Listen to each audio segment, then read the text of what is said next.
Então, vamos, meus irmãos, para início de nossa reunião, vamos fazer nossa prece inicial, pedindo a Deus, a Jesus, que derrame sobre nós suas vibrações de paz.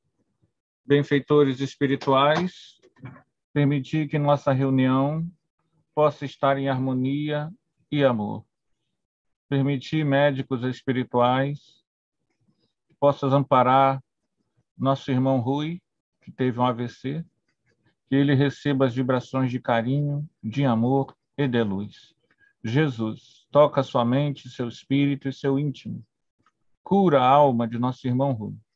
E abençoa, Jesus, para que nosso estudo seja envolvido com as melhores vibrações de fraternidade e de amor. E que todos aqueles, Jesus, que nos assistam online, possam receber, Jesus, a tua vibração, a tua presença, o teu amor em seus corações. Que assim seja. Então, vamos lá para Jacques Latour, segunda parte. Nós paramos... Jacques Latour foi uma pessoa que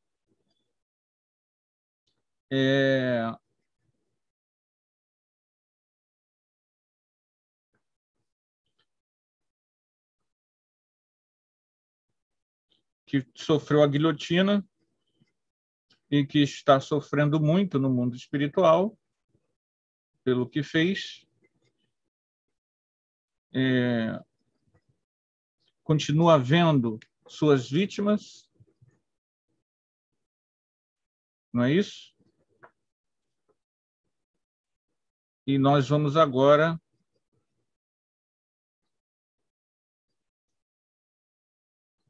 no item 1, não é isso? 2. Item 2. O médium, em vez de pedir a Deus para vos furtar ao olhar das vossas vítimas, o médium falando, né? Eu vos convido a pedir comigo para que vos dê a força a fim de suportardes essa tortura expiatória. Latour responde o espírito. Eu preferia me livrar de tais olhares, se soubesses o quanto sofro. O homem mais insensível comover-se-ia, vendo impressos na minha fisionomia, como que a fogo, os sofrimentos de minha alma. Farei o que me aconselhais, pois compreendo se esse o meio de espiar um pouco mais rapidamente as minhas faltas. É qual dolorosa operação que viesse curar um corpo gravemente adoentado. Pudessem ver-me os culpados da terra e ficariam apavorados das consequências de seus crimes, desses crimes que, ignorados dos homens, são, no entanto, vistos pelos espíritos. Como a ignorância fatal para tantas pessoas. Que responsabilidade assumem os que recusam instrução às classes pobres da sociedade? Acreditam que com polícia e soldados se previnem crimes. Que grandes erros! Que grande erro! Da terra estarem apavorados das consequências dos seus crimes. Alguém quer comentar?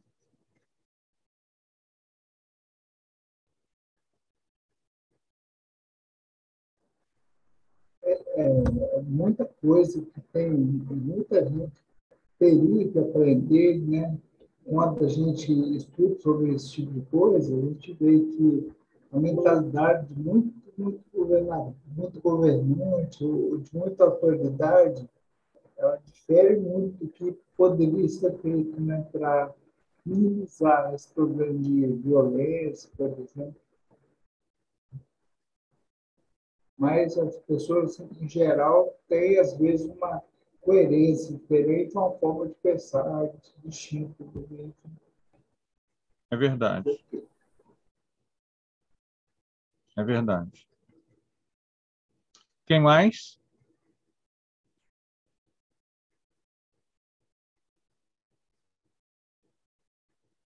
Ninguém?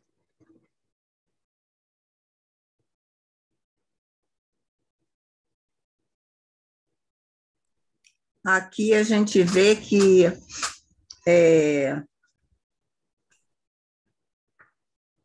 ele ainda sofre muito, né, com essas visões que ele tem das pessoas que ele matou, roubou.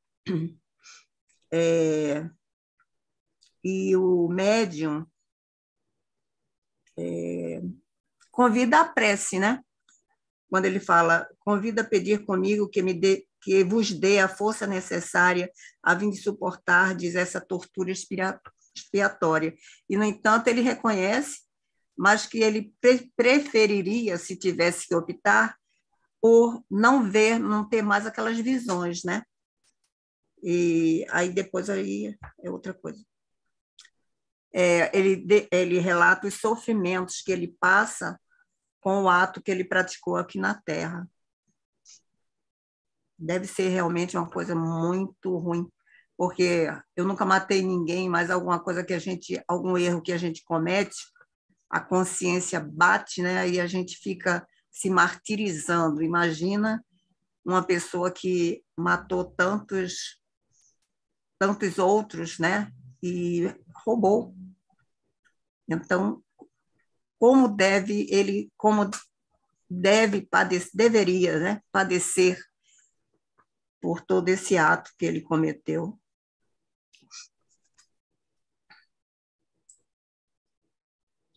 A consciência bate, né, aí a gente fica... Não matou ninguém nessa vida, né? Ele matou, né? Ele matou Não, muito. você. Ah, eu não. Não, nessa vida. Nessa vida. Porque nas outras... Vamos pular esse assunto?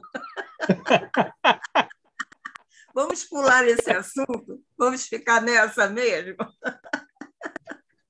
Nesta vida. Ok. Nesta vida, ok. Quem mais? Alguém mais, gente? Então, vamos comentar. Ninguém mais quer comentar. Primeira coisa desse item 2 é que o médium, mostrando um alto nível de consciência, e vejam bem o detalhe, Kardec não dá o nome. A gente não sabe de quem se trata. O que, já de cara, a gente já vê que é uma lição importante.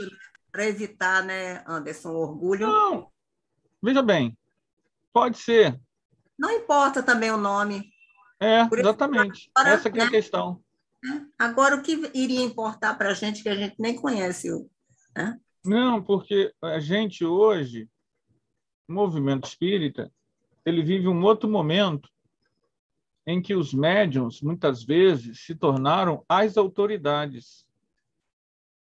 E se você disser que não concorda com o médium famoso, ou é complicado.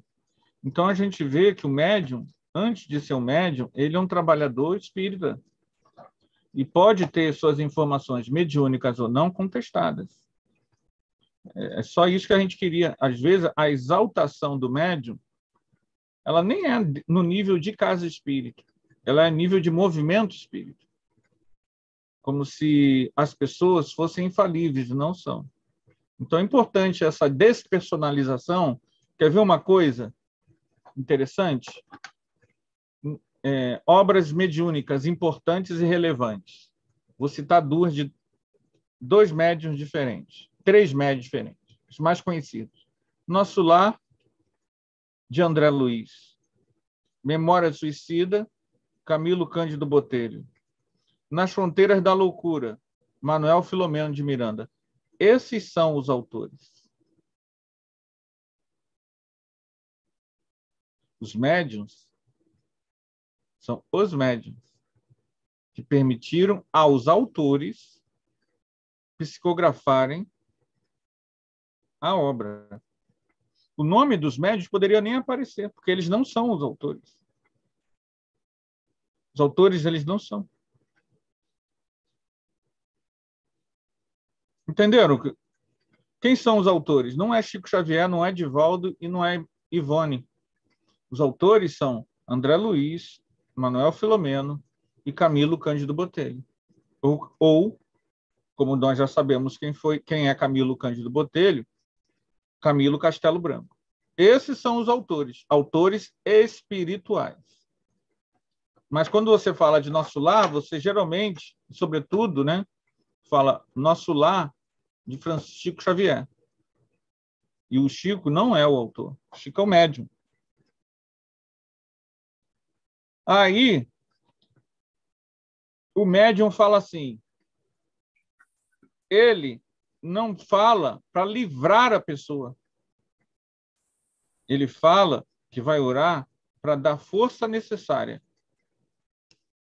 Isso daí é um detalhe importante. Por quê? Porque é claro que eu quero, desejo do fundo do meu coração, que qualquer dor que esteja atormentando vocês, quem quer que seja,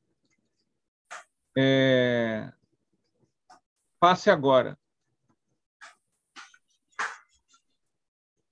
A Jaqueline está participando lá no online. Ó.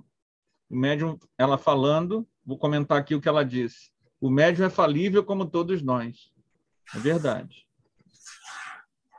Então, voltando aqui. Mas a gente precisa entender, gente, que a prova é inevitável. A gente até quer que aqueles pacientes que estão hoje internados no Hospital de Câncer saiam agora, hoje, curados. Eu quero. Mas a gente sabe que não é assim que acontece.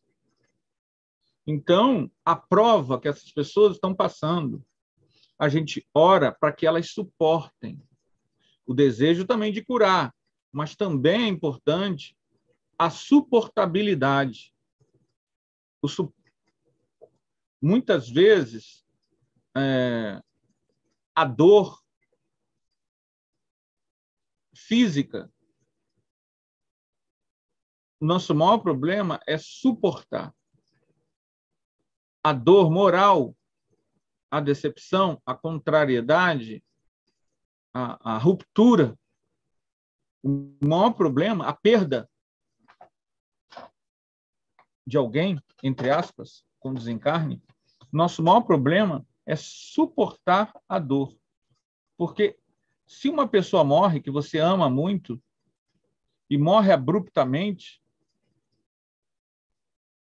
tchau, tchau, tchau, tchau, morreu. Falou contigo, daqui a pouco é uma coisa abrupta. Veja bem, não tem como, não é um filme que você possa rebobinar. Não, então deixa essa pessoa aqui, não deixa ela sair. Não tem como, já era, acabou. Só desencarnou. Não sei se vocês já tiveram essa sensação. Não muda. Não muda, não tem como mudar. Só em fantasia, só em filme que muda. A pessoa morreu e morreu mesmo, não tem volta. E como é que fica a dor? A dor para suportar. Então, a oração para suportar é muito importante. E isso é um detalhe que a gente vê aqui.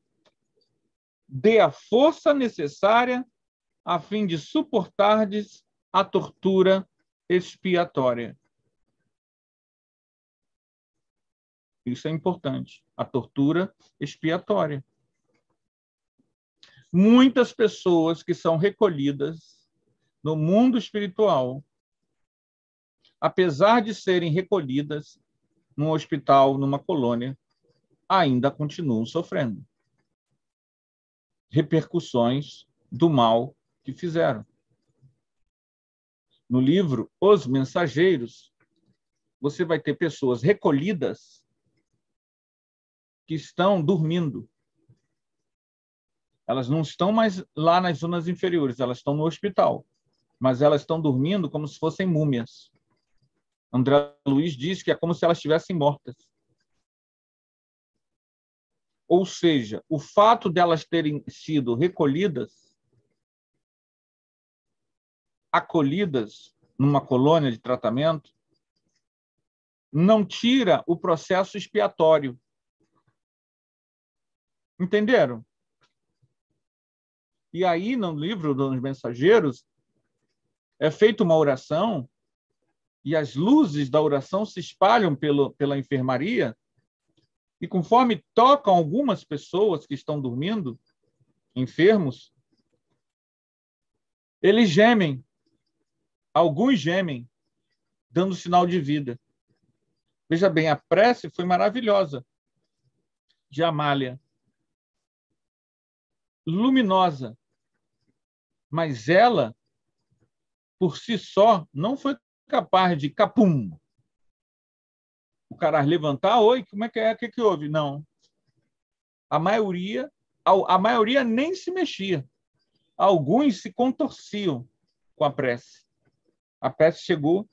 Por quê? Porque eles estão espiando o que eles fizeram. Não é alguém que condena. A prece é para ajudar. E ajuda. Eles foram acolhidos, mas eles não se isentaram de sua própria consciência. Isso não teve como. Boa tarde, Débora. Seja bem-vinda. Débora Leonesse, seja bem-vinda. Também está conosco. Estamos com a audiência bombando hoje, hein? Estamos com Jaqueline e Débora.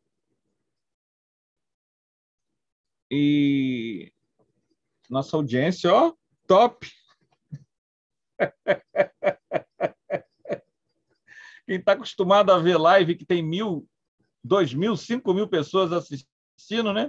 Nós estamos com 2 pessoas, talvez só uma ou 2. Eu não sei se, quando eu estou olhando aqui, se eu conto. Se eu conto, só eu e mais um, talvez a Débora. Se não, é Jaqueline e Débora.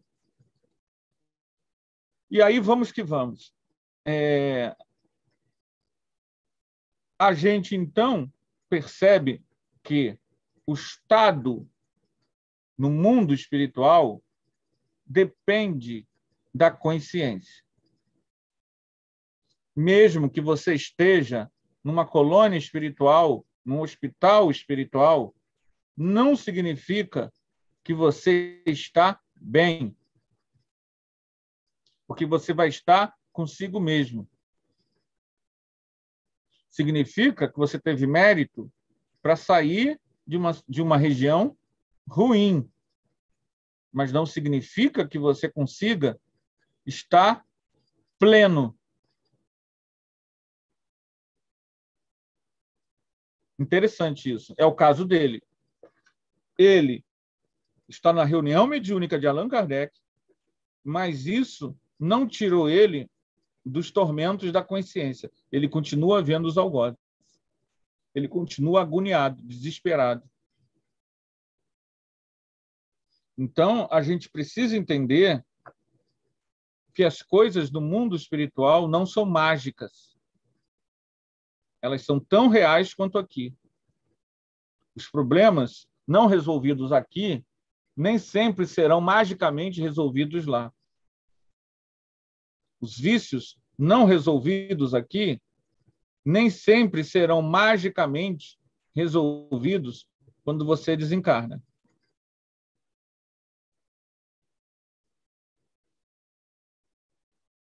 Esse livro, O Céu e o Inferno, foi traduzido para o português. A edição que eu tenho da Federação Espírita Brasileira, ela foi traduzida por Manuel Quintão, diretor da Federação Espírita Brasileira, uma pessoa intelectualizada, no início do século XX, já falava francês, era comum, e ele traduziu, se vocês forem ver, deixa eu tirar aqui minha... Se vocês forem ver, aqui, ó, O Céu e o Inferno, Federação Espírita Brasileira, traduzido, onde está? Céu e Inferno, tradução de Manuel Justiniano Quintão. Manuel Quintão. Foi ele que, ao receber as obras de Chico Xavier, as primeiras obras, identificou como sendo obras válidas. Quando ele desencarnou, chegou no mundo espiritual, ele relatou que o maior problema dele, sabe qual foi, gente? O vício de fumar. Como ele sofreu, como ele penou para abandonar o vício, eu não me lembro agora se era cigarro ou charuto. Como isso foi agoniante para ele. Um cara sério, um trabalhador dedicado, caridoso, amoroso. Ninguém questiona a moral dele, os méritos dele. Mas o livre-arbítrio dele fez com que ele pegasse um vício, que era comum naquela época. Era comum. E isso trouxe, ele relatou, uma agonia muito grande para ele conseguir se livrar, porque é muito difícil. Ele levou isso para ele. Entenderam? É uma pessoa séria, é um espírita sério, um ser humano sério, mais evoluído do que eu, do que muitos de nós aqui, com todos os seus méritos, mas, gente, não tem jeito. Ele criou um embaraço, ele tem que se livrar do embaraço, é a lei de evolução.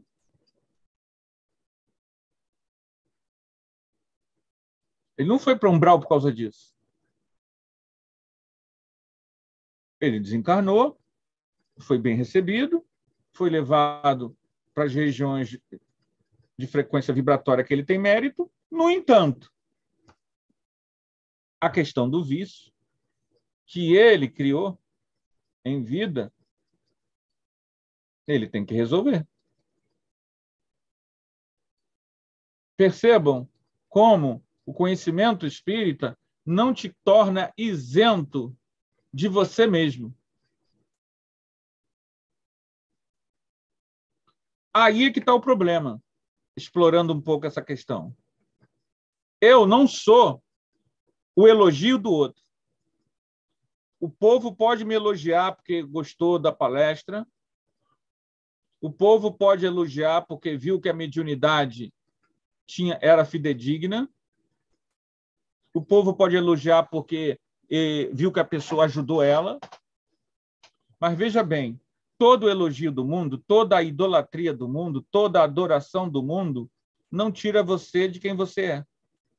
Ao contrário, pode mascarar para a pessoa que ela pensa que ela é algo que ela não é.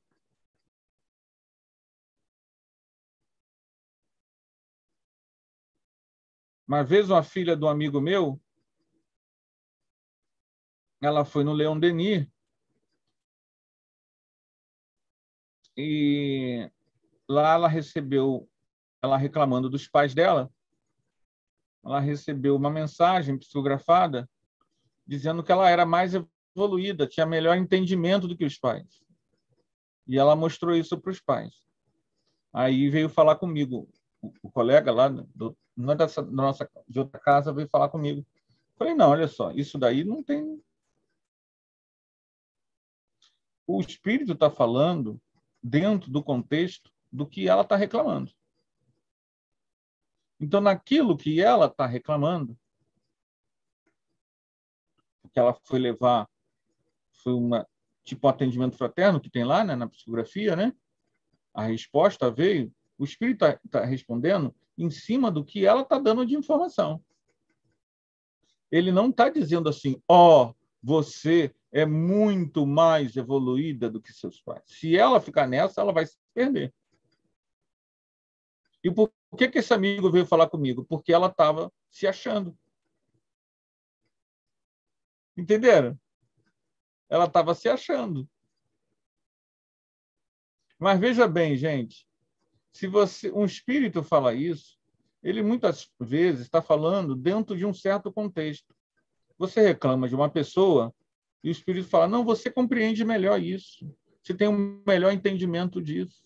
Não quer dizer que você seja espiritualmente mega, super e mais evoluído do que o outro. Naquilo ali, a qual é a sua queixa,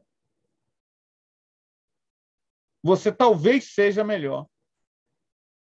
Afinal, você está observando isso. Mas não quer dizer que você seja, estou cá em cima, eles lá embaixo, não estou nem vendo meus pais. Porque isso é uma fantasia. Por que é uma fantasia? Porque, gente, os critérios de avaliação evolutivos são perigosos. São escorregadios. Por quê? Porque são subjetivos. Mais evoluído conforme o quê? Mais evoluído devido a quê? Eu não fumei, o outro fumou, eu sou mais evoluído? Não. Nesse ponto específico, você tem ganhos e o outro não. E na questão emocional? E na questão da solidariedade? E na questão da tendência a entrar em depressão? E na questão da preguiça? E na questão da violência? E na questão da paciência? Entenderam?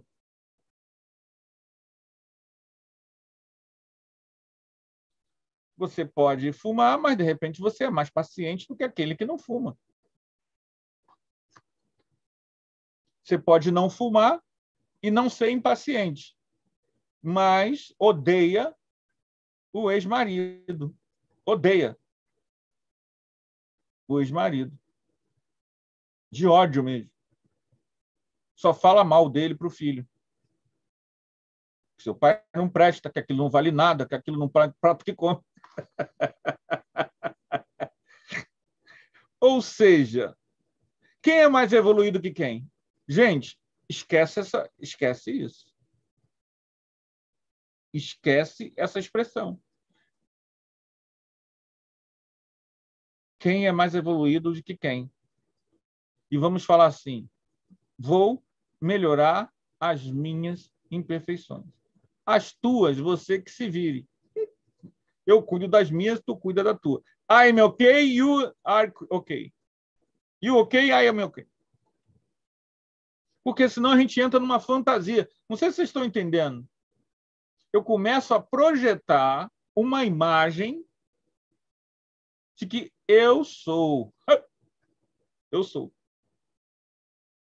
Vocês aqui, por estarem participando desse estudo, são os mais evoluídos do mundo. Aí tu sai daqui, caramba, eu sou o mais evoluído do mundo. Fantasia. Você é apenas você. E se você mascara isso, é pior.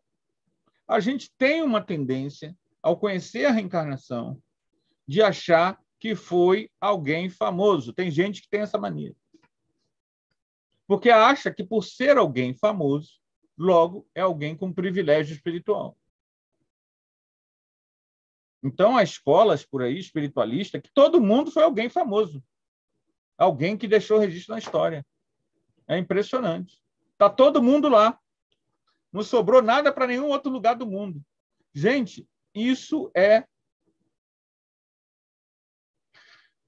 infantil.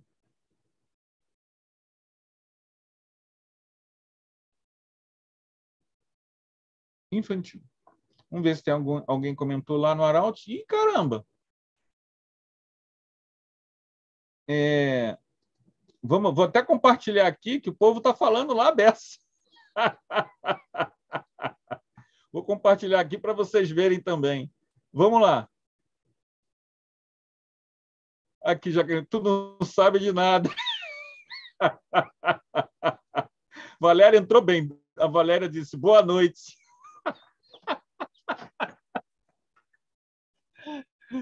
Aí a Jaqueline, antes tarde do que nunca, Valéria. Exato. A Jaqueline ela está participando do estudo, né? Ela falou, antes se torna espírito superior. É verdade. Recebemos em nossas mãos o Consolador prometido, o que fazemos com ele é por nossa conta e risco. Exatamente. se usamos apenas para o conhecimento intelectual e não interiorizamos, não aprendemos nada ainda da mensagem do Cristo. Exatamente. O conceito de evolução é tão deturpado pela vaidade, prepotência e orgulho que não enxerga os 4 dedos apontados para si. É isso mesmo. Falta o autoconhecimento. O que assusta é olharmos no espelho quem nós realmente somos. Exatamente. Então, estamos vendo aí que Jaqueline está aí, né? Participando mais no YouTube do que normalmente ela participa. E tudo ali certeiro. Pode falar, Carlos, fica à vontade. Assim, e se perde um preceito espiritismo muito grande, que é a unidade, né? Quando a pessoa se imagina tão maior do que realmente foi, ou só porque... Eu conheço muitas pessoas que falam que foram em algum lugar, alguma, sei lá, quem, cartomante, não sei, e falou que tinha sido fulano, mas só eles que você falou mesmo, realmente, de pessoas importantes, que tinham muito dinheiro. Não é assim pela imensidão espiritual que ela atingiu, aprendeu, e sim pela questão econômica, do material. Porque não se dá, a gente não vê as pessoas dando muito valor a essa parte de humildade, de caridade, de falta de não ter egoísmo, orgulho e tal. Então, acho que isso dana demais a vida de alguém. É verdade. É verdade. E a gente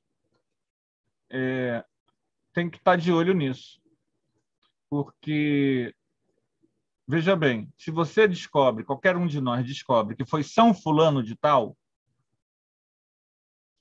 você foi São Fulano de Tal, São Anderson.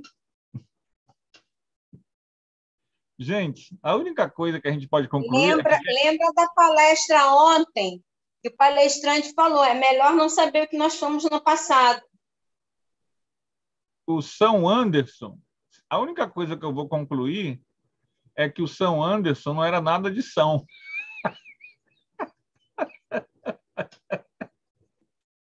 Entendem? Mas a pessoa quer assim, ó.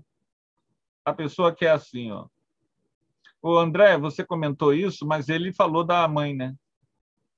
Ele falou da lembrança da mãe. Aí é aquela coisa, minha mãe pode, os outros não, não sei. Deixa quieto. Mas, enfim, porque, na verdade, não depende de você querer ou não, isso simplesmente acontece. A maioria das pessoas tem lembranças de vida passada, mesmo que as religiões não queiram. Só que a gente não sabe porque a gente não percebe, não presta atenção nos nossos sonhos. Mas o tempo todo, essas lembranças elas estão vívidas no nosso dia. Uma vida de uma pessoa jovem, no auge da sua idade, uma pessoa assim, tipo 54 anos, essa pessoa já teve. Essa pessoa já teve, mesmo que ela não saiba, centenas de sonhos em que, na verdade, era a vida passada. Tá? Só que como a gente nem presta atenção nos sonhos, a gente não sabe. Mas, enfim, isso é outra história. E aí, o que acontece? O Latour dizia assim, eu preferia livrar-me de tais olhares. Tá certo. Qualquer um de nós, se a gente tiver em dor, a gente quer se livrar da dor. Qualquer um de nós. Só que aquilo que a gente comentou, né? Nem sempre o fato de você estar sentindo dor, de você estar sendo acolhido no mundo espiritual, significa que o mal que está dentro de ti foi expurgado. Aí, ele vai falar uma coisa que nesse livro, constantemente é citado. pudessem ver os culpados na terra, a minha situação. Vários espíritos falaram isso. Se toda pessoa que está vendo soubesse o que está acontecendo comigo, ela jamais faria isso assim. Então, eles estão falando algo seríssimo. Quando a gente está encarnado, a gente fica anestesiado. É impressionante, porque todo mundo já esteve no mundo espiritual, mas ninguém sabe de nada. A gente fala aqui no meio espírita com muita facilidade, mas a maioria das pessoas não sabem de nada. Um conhecido meu, Gustavo, ele contou para mim que uma vez ele teve um desdobramento lúcido. O pai dele era ateu, materialista e ateu. Engenheiro, materialista e ateu. Ele saiu do corpo, na sala dele, e viu o pai fora do corpo. Entenderam? O pai dele estava dormindo, desprendido pelo sono. E aí ele, perispírito a perispírito, dois encarnados, ele falando com o pai, ele falou assim: tá vendo, pai? Você está fora do corpo, olha lá seu corpo ali. Você é mais do que o corpo físico. O pai dele, assim, meio sonâmbulo: não, isso não existe. Isso não existe. Eu estou sonhando. Isso é sonho. É só um sonho. Isso não existe. Não, pai, eu estou aqui e você está aí. E ele: não, isso não existe. Isso é só um sonho. Isso é só um sonho. Entenderam, gente? Impressionante, né? Impressionante. Por quê? A mente dele está, fechada. Quando você diz assim: ai, não veja suas vidas passadas, a sua mente, fecha. Entrega para Deus. Senhor, se for para mim crescer, pode mostrar. Se não for para mim crescer, se é algo de obsessor, Senhor, não mostra não. Mas se eu já tiver condições de aprender, mostra para mim. Entendeu? A gente tem que ter a mente aberta. Você não vai buscar, você não vai no hipnólogo, no cara que faz hipnose, para saber de vida passada. Isso daí, a não ser que seja terapêutico, mas só pela curiosidade, é desnecessário. Por quê? Porque as retrocognições espontâneas, elas acontecem.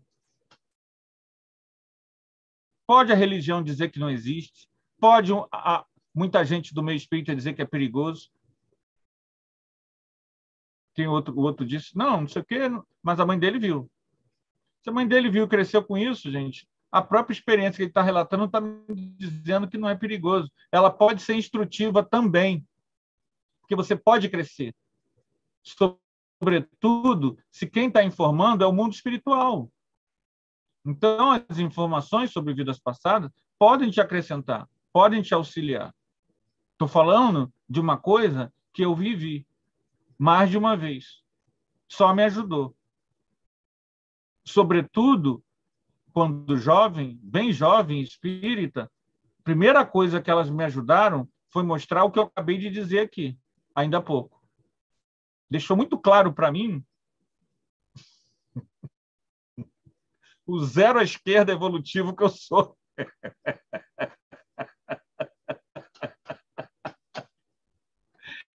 Que não dá para você dar asa, ter asa espiritual, se você está cheio de dívida. Entende? Isso ficou muito claro lá quando eu tinha 20 e poucos anos. Olha só, teu teto é de vidro. Vamos para a caridade, vamos para a assistência, vamos para perdão, porque teu teto é de um vidro bem fino. Mas voltando ao nosso tema, o nosso irmão tem toda a razão, dentro da visão de dor dele, ele está sofrendo. Então, é claro que ele quer se livrar disso. Está tudo certo. E aí ele fala: se as pessoas que fizeram o que eu fiz soubessem o que lhes acontece.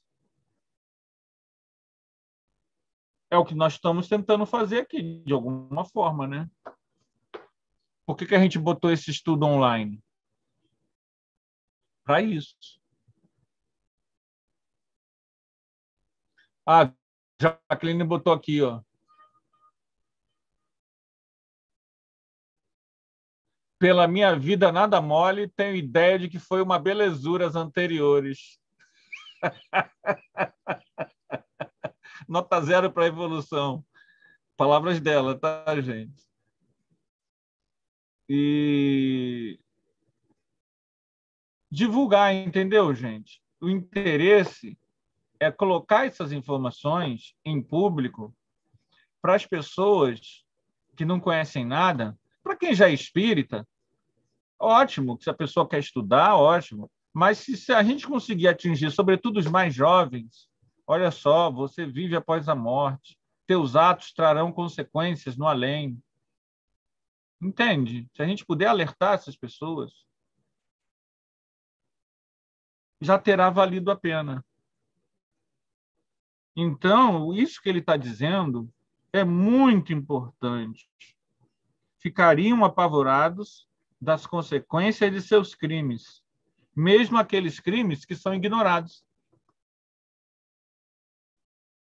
Agora, na parte final desse item 2, tem algo que eu acho que todo espírita deveria ler com cuidado. Porque as pessoas acham que a doutrina espírita não tem o que dizer sobre uma série de questões. E a doutrina espírita, ela está fechada em algumas questões. E uma das mais importantes é a questão da educação. O espírita precisa entender que a visão espírita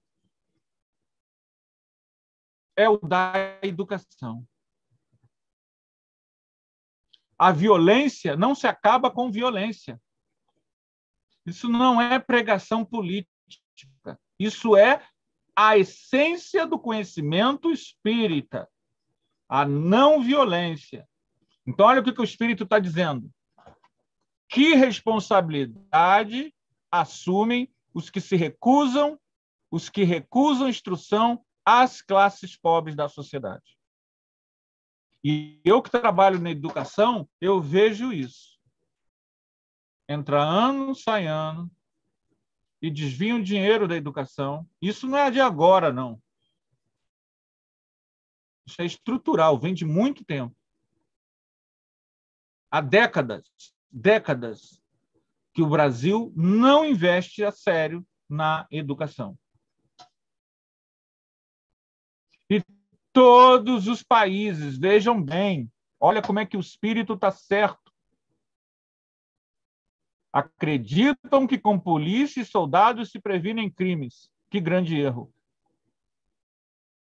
E aí as pessoas se dizem espíritas, mas apoiam tortura, tiro, tiroteio, morte, assassinato. Mas as pessoas não se preocupam com o que esse espírito está dizendo. Que responsabilidade assumem os que recusam instrução às classes pobres? É verdade. Por quê? É dever do homem que está numa situação melhor dar todo o apoio para aquele que está numa situação pior, melhor enquanto indivíduo. É lei da evolução. A lei de solidariedade. E o Espírito está dizendo aqui com todas as letras, não é Anderson dizendo. Então, olha só como o Espírito está correto. Se você vai olhar os países cujo índice de assassinato está abaixo de 0, são, na maioria dos casos, há uma exceção só, mas na maioria dos casos, países que investiram pesado na educação das massas. Então, vou citar 3. Finlândia, Noruega e Japão. Índice de assassinato dos menores do mundo. Estão entre os 10 países menos violentos, entendendo violência, o assassinato. Se você olhar para outra ponta, aonde o Brasil está, é óbvio, os 30 países mais violentos do mundo são países que investem muito mal na educação. O professor ganha mal, população analfabeta, culturalmente analfabeta. Não é analfabeto não saber ler, não. É analfabeto cultural, em que a pessoa acredita em qualquer zap. Uma pessoa que não se vacina porque recebeu um zap dizendo para não se vacinar é uma pessoa ingênua, não é não? Porque vacina é ciência. E aí a pessoa morre. Eu conheci pessoas que morreram. Conhecidas, pessoas queridas, pessoas boas, pessoas honestas, que trabalharam a vida toda. Não é gente má, não. Mas que foram ingênuas. Você falava com elas, não entrava. Não! Morreram. E não morreram porque era destino delas, não. Morreram porque usaram mal o livre-arbítrio.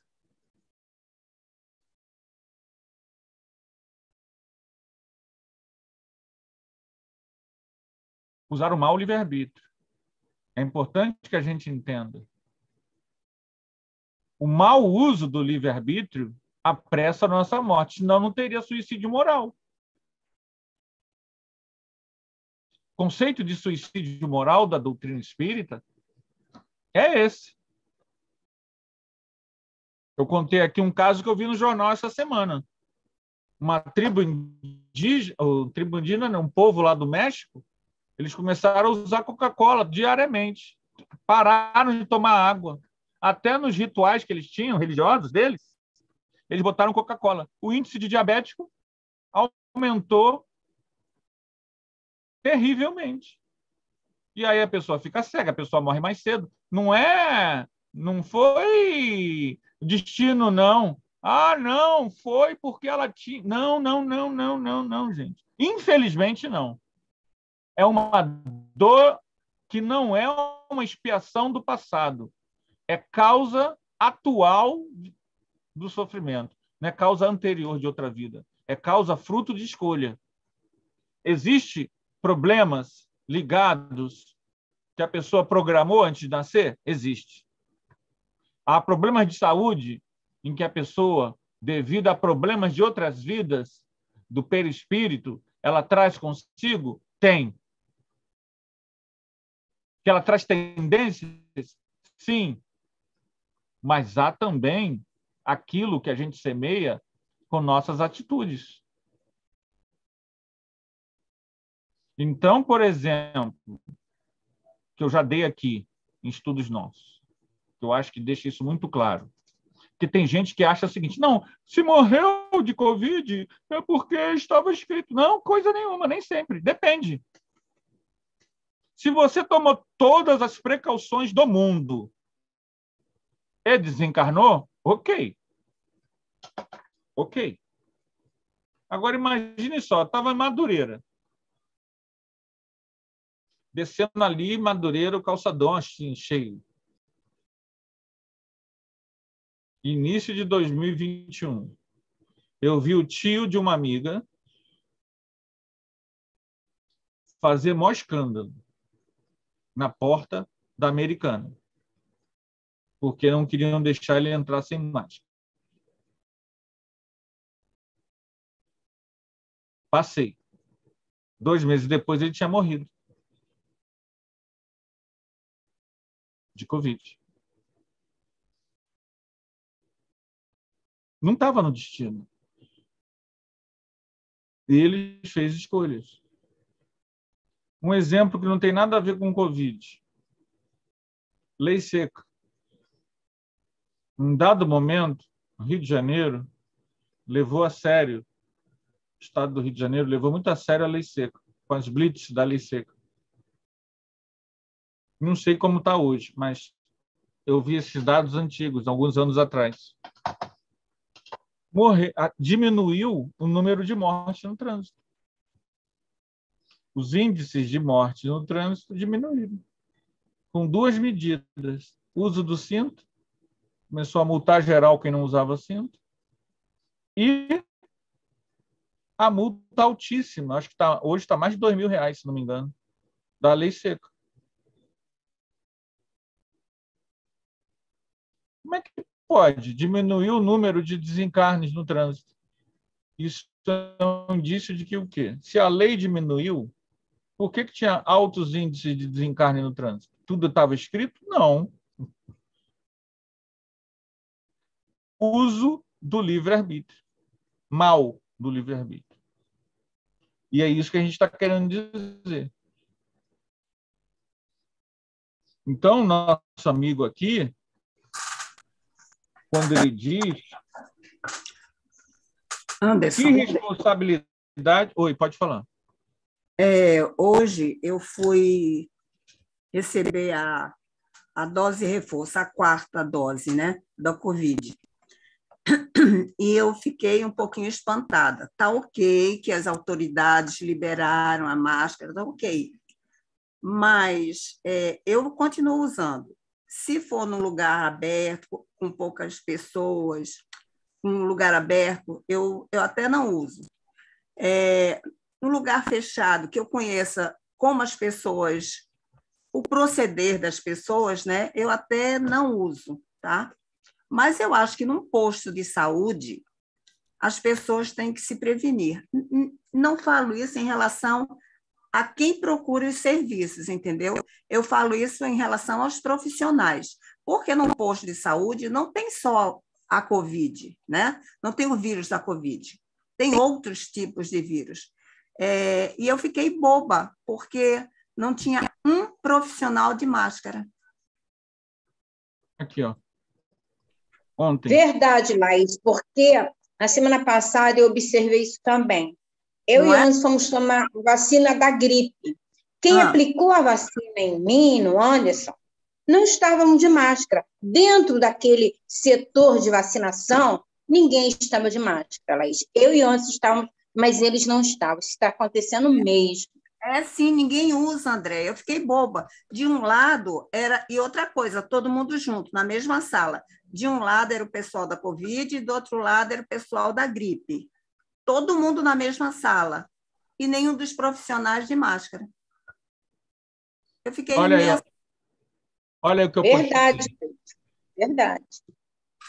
Número de mortes por Covid aumenta mais de 30% em uma semana. E preocupa especialistas. Essa notícia de ontem.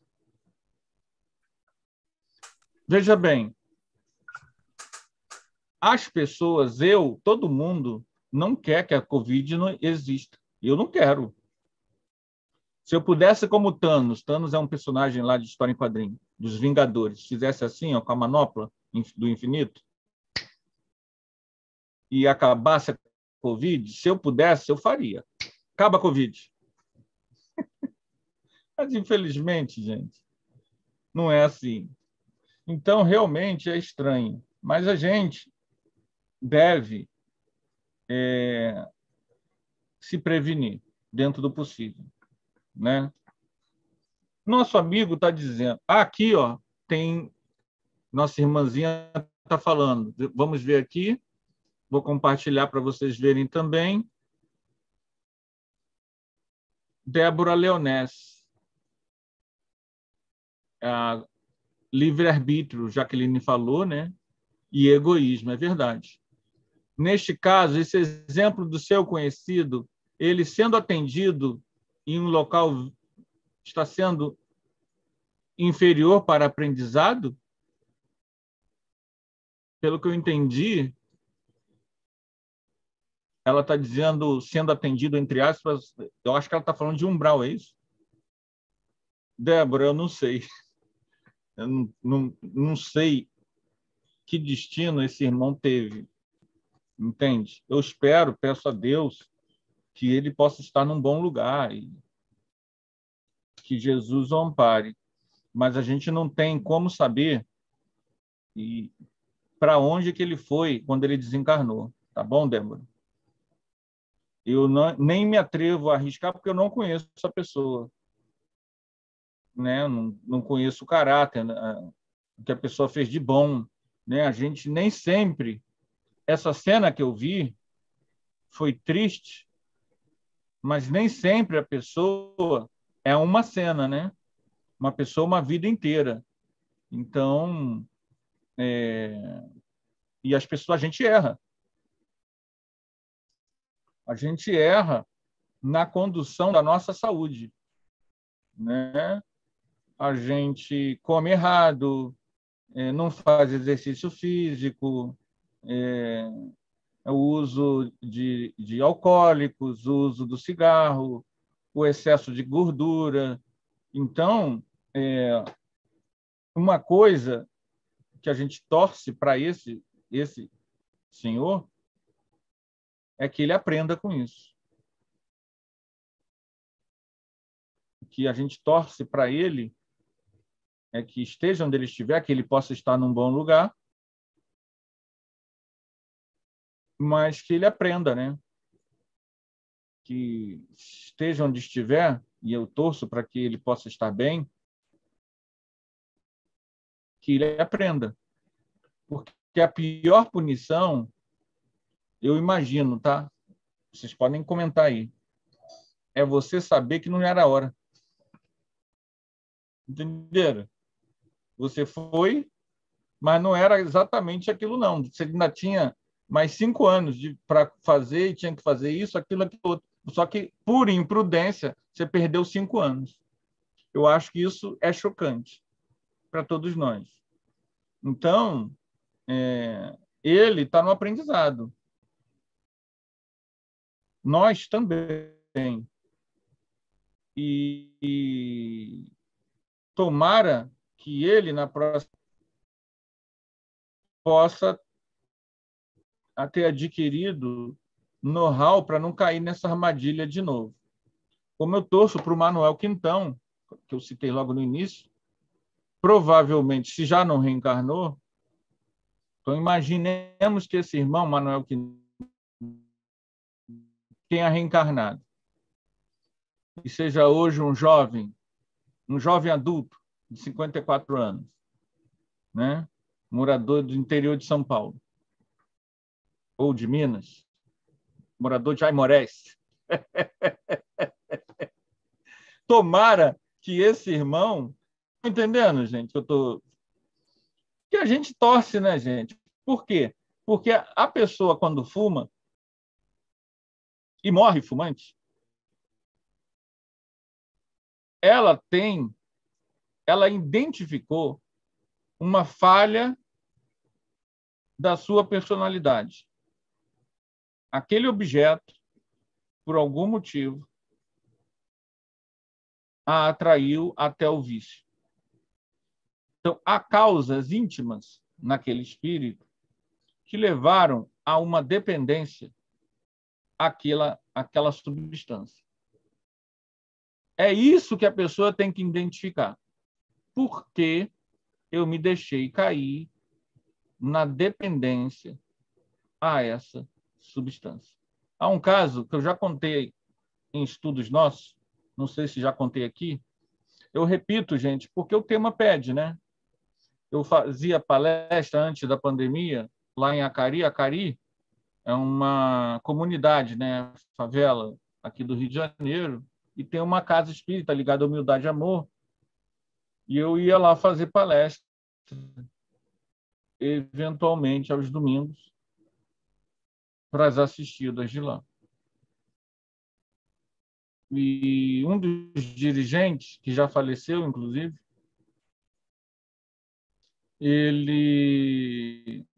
eu falei da minha mãe, da luta da minha mãe para vencer o cigarro. Até elas já falaram uma vez que eu repeti a história, falaram: ah, não, André, sua mãe de novo?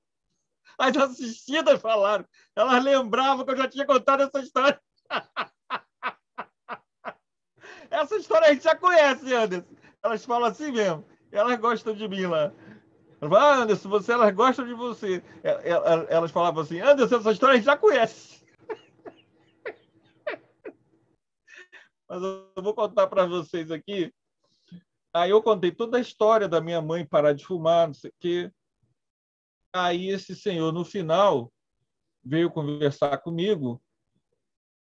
Ele, espírita já, trabalhador espírita, médium do Humildade e Amor, muitos anos.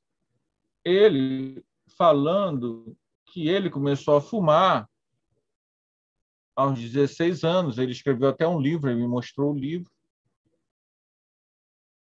Ele contou alguns casos, no livro ele contava alguns casos da vida dele e tudo mais, casos até mediúnicos, médium mesmo. E ele contando que tinha começado a fumar há 16 anos, como é que foi a luta dele contra o cigarro, e que ele parou, vejam bem, como foi que ele parou de fumar. Ele era médium e tinha um guia espiritual, que ele falou lá o nome, não me lembro. Era um oriental, se não me falha a memória. E ele estava em casa, na sala dele, e o guia espiritual se materializou praticamente na vidência, não no ectoplasma. Apareceu para ele, na vidência dele, de uma forma que ele nunca tinha visto com tal nitidez, isso é a palavra dele, que parecia um ser humano. E o guia espiritual olhou para ele bem nos olhos e falou: o senhor tem que parar de fumar agora. E sumiu. O guia espiritual apareceu na vidência para ele e falou para ele: o senhor tem que parar de fumar agora. E sumiu. Esse senhor já tinha uns 86 anos, tá, gente? Quando ele me contou essa história. Aí ele falou assim para mim: e foi assim, meu filho, que tem 2 anos que eu parei de fumar.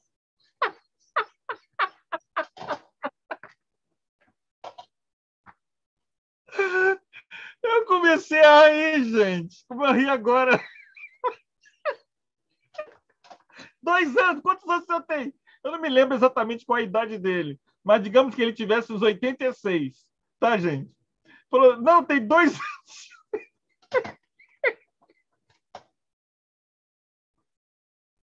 Ele fumou a vida toda. Mais de 70 anos fumando. Entendeu? E aí, vejam bem. Eu falei, mas veja bem, como é que pode? O senhor parou, na medida que o guia apareceu e falou, para, o senhor parou. Então, era um hábito que era perfeitamente vencível. Né? Vencível. Sei não. Não sei também. Eu sei que depois, anos depois, eu perguntei por ele já tinha desencarnado. E veja bem, daqui a pouco ele vai estar reencarnando. Não sei quanto. Daqui a 5 anos, daqui a 10 anos, daqui a 20 anos. A tendência é ele voltar com algum problema pulmonar, alguma coisa nas vias respiratórias, ou não tem nada a ver? Olha, eu não posso só dar chute, tá? Que cada caso é um caso. A tendência é vir com alguma problemática nessa área. Apesar de que o muito amor que ele possa ter dedicado à vida pode facilitar que a cura perispiritual no mundo espiritual seja rápida e ele venha sem sequelas. É a vantagem de quem trabalha no bem. Mas eu não tenho como dimensionar isso, porque a sequela pode ser até pedida por ele. Entendeu? Às vezes, ele tem mérito, devido ao bem que ele fez, para não vir com a sequela e eles darem um jeito. E ele pedir para ter a sequela. Que aqui na Terra, a gente encarnado, a gente não quer ter problema nenhum. Mas quando você está lá, a tua visão é diferente. Não, é melhor eu ter a sequela. Eu vou vir asmático para poder já impedir de eu nem chegar perto. Entendeu? Pede Às vezes não, a pessoa Anderson. Eu vim pede. asmática, Anderson. Eu vim asmática, Anderson. Vou ver aqui o que o povo está comentando aqui no nosso YouTube. Vou compartilhar aqui o... Eu também, criança, tive asma. Novinha. É? E depois fumei dos 18 aos 45. Ô, companheira! Hein? Foi.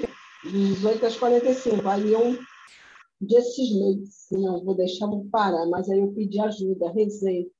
E foi de noite, eu estava no meu quarto. Aí peguei, deitei, olhei para cima, vi um rosto enorme de um homem careca, branquelo, sabe, muito branco, e uma roupa branca. Só via o rosto, o busto dele, do peito para cima. Aquele rosto enorme. Aí eu entendi que ia ter ajuda. E tive, graças a Deus, parei na cara dura, não tomei remédio, não fiz tratamento psiquiátrico, parei mesmo. Graças a Deus. Já teve mais mérito. Não, gente, é interessante, né? É interessante que quem busca, encontra. Os caminhos podem ser diferentes, mas quem busca, encontra a solução. Agora, o desafio de vocês, que também é nosso, em outros aspectos, na próxima agora que a gente vai vir, daqui a pouco, será que a gente consegue já não ter? Entendendo? É o que a gente tem que estudar. Já que vocês pararam, né? Eu nunca fumei, mas tive outras questões que eu também tenho que olhar e falar. Será que na próxima vida eu já consigo não cair nessa armadilha, sobretudo na adolescência, né? Que muitas armadilhas, como fumar e beber, surgem na adolescência, né?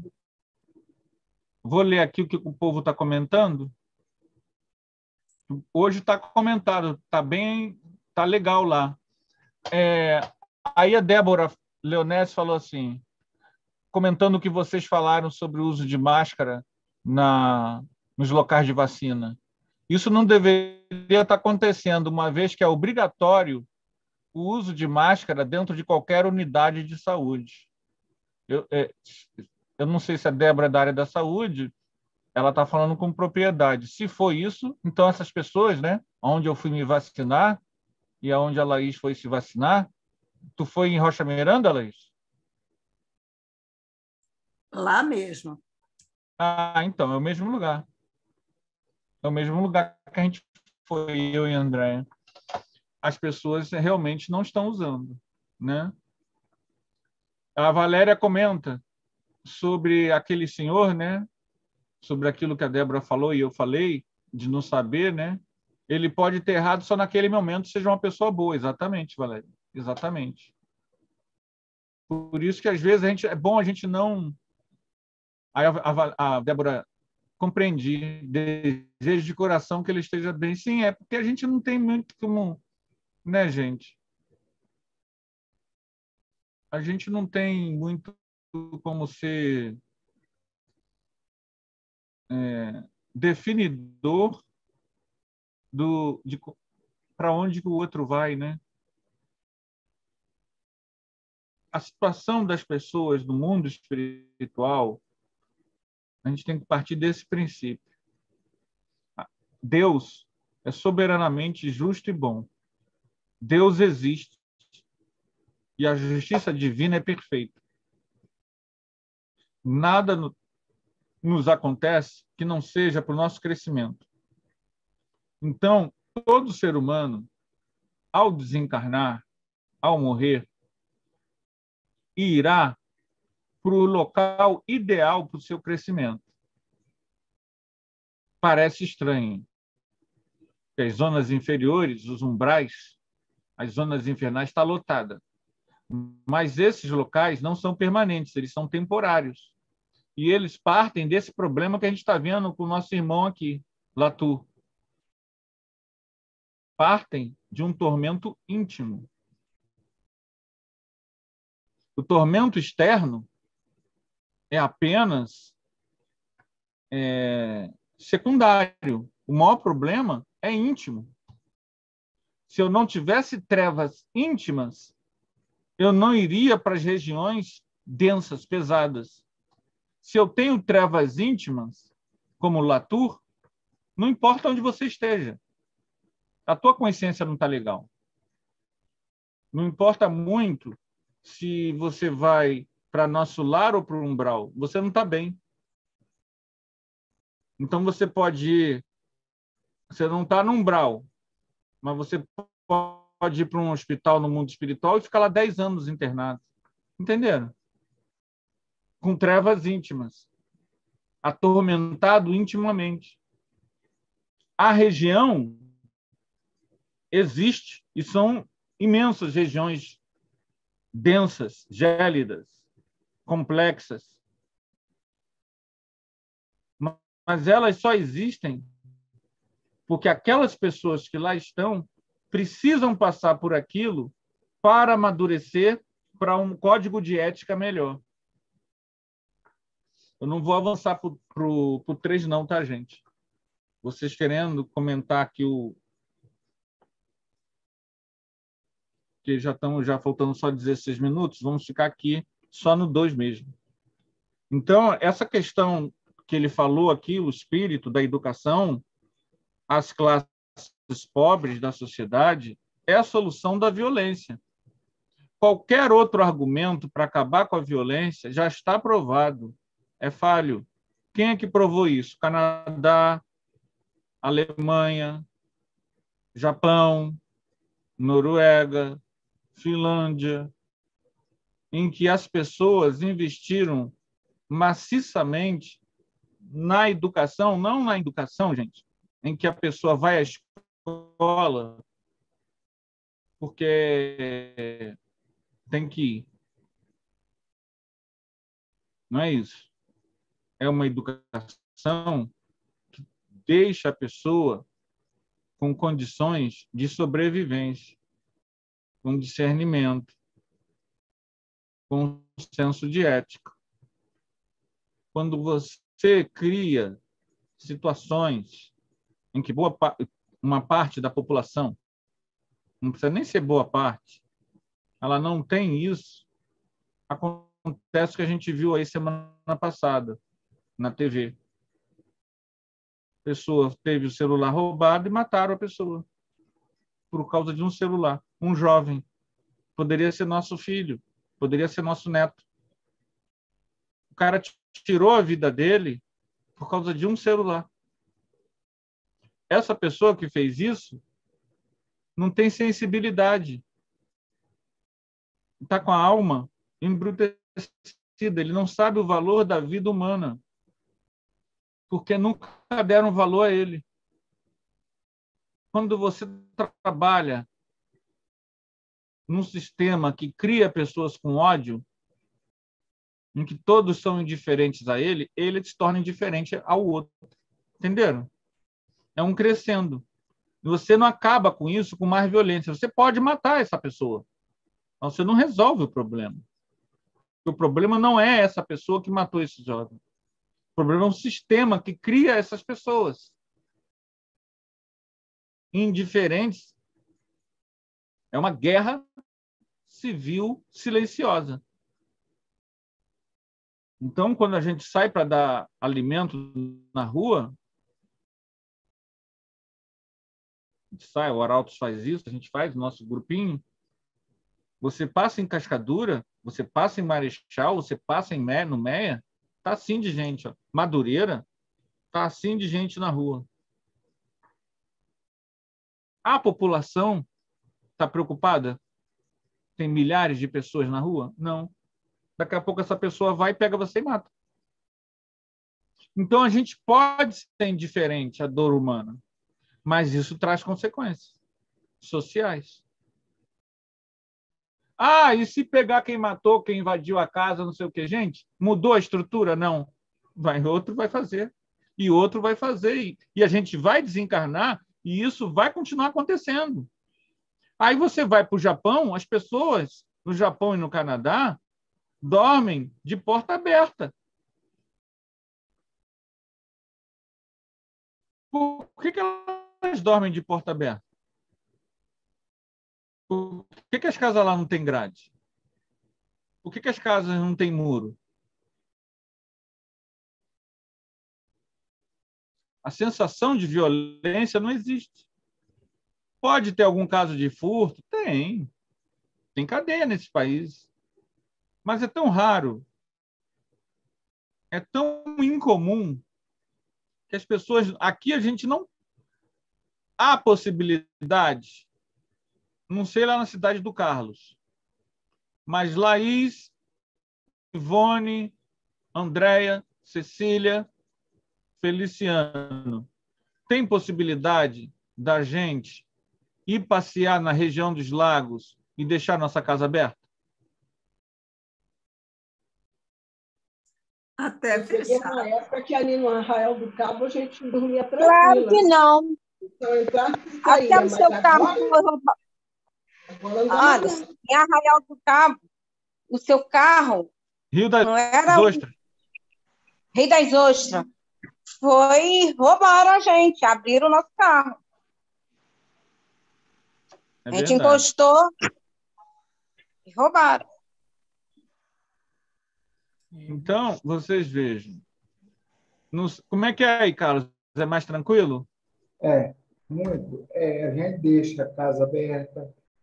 Quando eu fui morar lá, eu achava que era tudo muito estranho, porque eu vi pessoas largavam o carro com a chave dentro e Que tinha beleza, hein? problema, nunca vi. Igual ao Rio. Mas pode chegar de fora e fazer isso, né? Não é uma coisa que vai acontecer sempre. Qual o Rio, Laís? Não é esse Rio, né? Não, gente. Cidades menores têm essas vantagens. Tem desvantagens, mas tem essas vantagens que o Carlos falou para a gente. Graças a Deus, né? Graças a Deus. E vai continuar sendo sempre assim. A gente tem que torcer que isso chegue aqui, né? Que a gente possa ter um dia essa tranquilidade ou a gente se mudar, né? Até porque eu sou daí também, então eu queria que aí tivesse assim. É verdade. Né? É verdade. eu já fui no MIA, uma época com um grupo, foi na década de 80. Um amigo nosso levou uma máquina dessas de fotografar. Aí nós fomos até São Pedro, né? Fomos na Praça São Pedro, como é o nome? Esqueci. Eu sei que era na época de festa de São João. Então a gente foi para lá. Quando chegou lá, que um rapaz deu falta da máquina, que ele esqueceu em cima da praça. Aí, poxa, ele já tinha dado como perdido, né? Aí chegou, quando a gente veio de volta, olhando assim, aí o rapaz falou: o senhor está procurando alguma coisa? Estou. A minha máquina esqueci aqui, já foi, já era, não está mais. Deixa lá na praia. Ele falou assim: não, deixa, o senhor não perdeu, não. Está ali no bar, pode falar com o rapaz lá, que ele guardou lá. Ele viu quando vocês saíram do grupo e guardou. Ele chegou lá e conseguiu a máquina de volta. Que bom, né? Lá em Lumiar, né? Interior de Friburgo. Não, a honestidade tem tudo quanto é lugar, né, gente? Honestidade, pessoas honestas, você vai ter aqui no Rio, vai ter em São Paulo, vai ter... E as pessoas desonestas também. Só que, infelizmente, local muito cheio... Oi? Tem muito mais gente boa do que gente ruim. É verdade. O problema é que cidades como Rio, São Paulo, Belo Horizonte, Recife, tem milhões de pessoas. Então, tem muita gente boa, mas, como são milhões de pessoas, você vai ter um número grande de pessoas que não vão deixar a máquina lá. Né? Esse que é o problema. Mas eu achei bem interessante. Deixa eu ver se alguém comentou. Ah, não, ninguém comentou mais nada, não. Eu achei bem interessante o fato de que, na codificação, a gente ter essa recomendação, vou até compartilhar de novo antes da gente terminar, do espírito Latour, que responsabilidade assumem os que recusam instrução às classes pobres da sociedade? Acreditam que com polícia e soldados se previnem crimes. Que grande erro. Então, vejam bem, gente. Ele fala isso porque a doutrina espírita explica isso. E o espírita que isso não entendeu a doutrina espírita. Matar a violência, ela não resolve, porque o espírito é imortal. Eu preciso educar as pessoas. Eu não sou melhor e não tenho mais mérito para possuir uma casa e uma vida decente do que qualquer outro ser humano que esteja jogado na rua. A sociedade tem que se organizar de tal forma que valorize as autoridades que valorizam retirar essas pessoas da rua e não valorizar os candidatos que valorizam a violência, a truculência, porque a violência e a truculência, está provado, não resolvem o problema da violência. O que resolve o problema da violência é a educação. Ele fala isso aqui em 1865. Tem mais de 100 anos que esse espírito falou isso.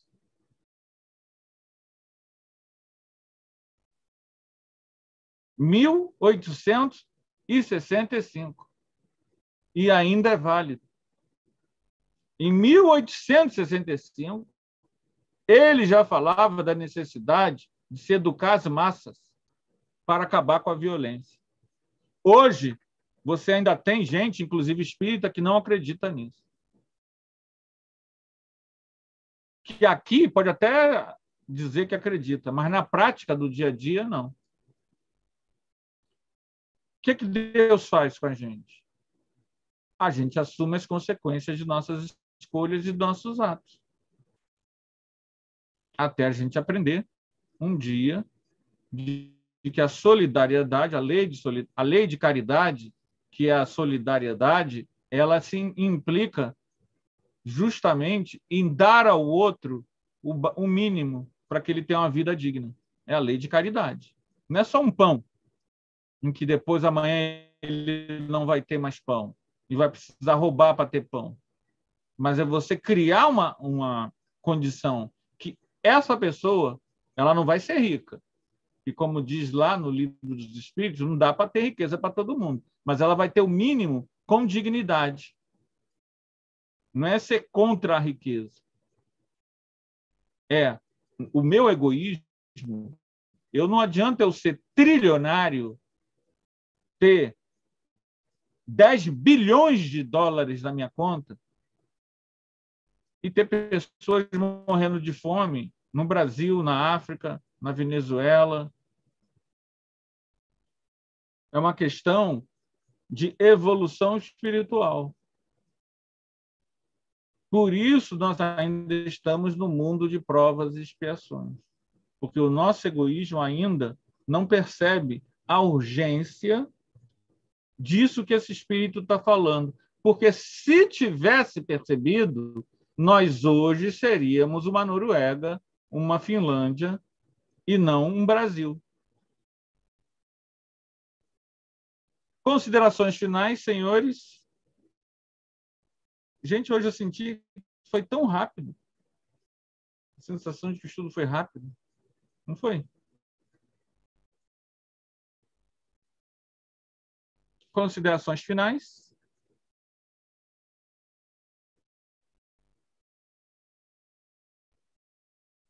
Então, ficamos por aqui. Semana que vem, a gente continua com Jacques Latour, item 3. Tá? E item 4, que é bem grande.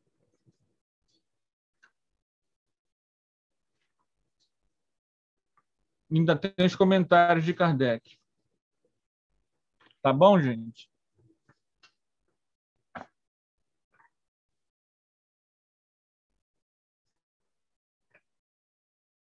Vamos, então, fazer nossa prece final, rogando a Jesus a paz na terra. Jesus, permitir, Jesus, que nesta prece envolvamos os líderes políticos da Rússia, da Ucrânia, os líderes políticos da Somália, da Síria, dos Estados Unidos, os líderes políticos de Israel, os líderes políticos, Senhor, de todos os países que possam estar em conflito.